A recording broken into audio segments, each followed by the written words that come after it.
Tuweereza bonna abakulembeddemu okusaba kuno.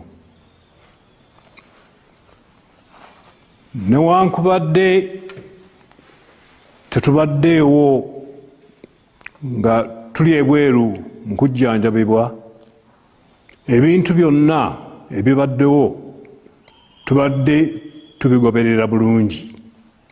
Olugero enkuba olugamba n'etonnya nti enkuba eryokanga n'etonnya emyoyo. Olugero olwo lutuukiridde. Bulijjo tubakuutira okwegatta, okukuuma n'okussa ekitiibwa mu nnono n'empisa zaffe.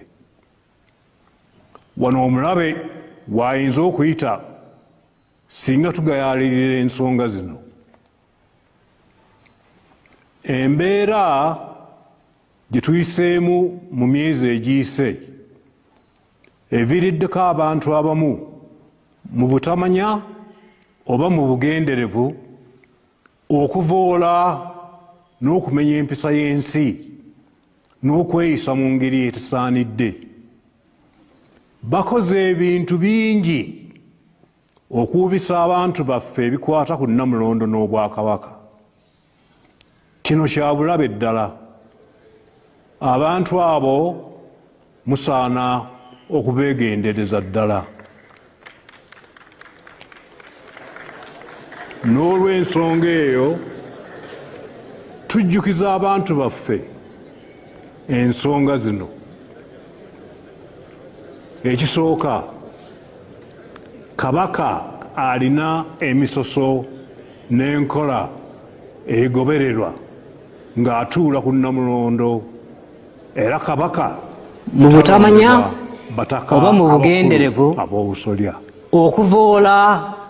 Abataka ab'enkizo bamanyiddwa bulungi, nabo beemanyi era bamanyi n'obuvunaanyizibwa bwabwe. Ensonga ey'okubiri, Kabaka kino kya bulabe ddala.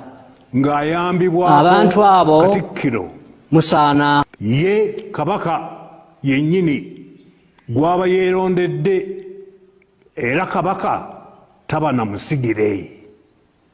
Ensonga ey'okusatu, mu nnono zaffe Kabaka alina eddembe okuteekawo oba okudibya empisa ezimu okusinziira ku mulembe nga bwe gubeera.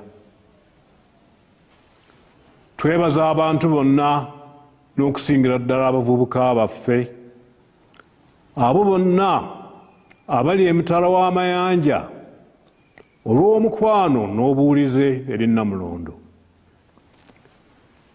Kisaanidde omukwano ogwo gukuumibwe era gulagibwe nga mulimu empisa n'obuntubulamu nga bwe kimanyiddwa okuva edda n'edda. Twebaza abantu bonna abeetabe mu kusaba kuno era ne tusiima nnyo omulimu ogukoleddwa abateesiteesi.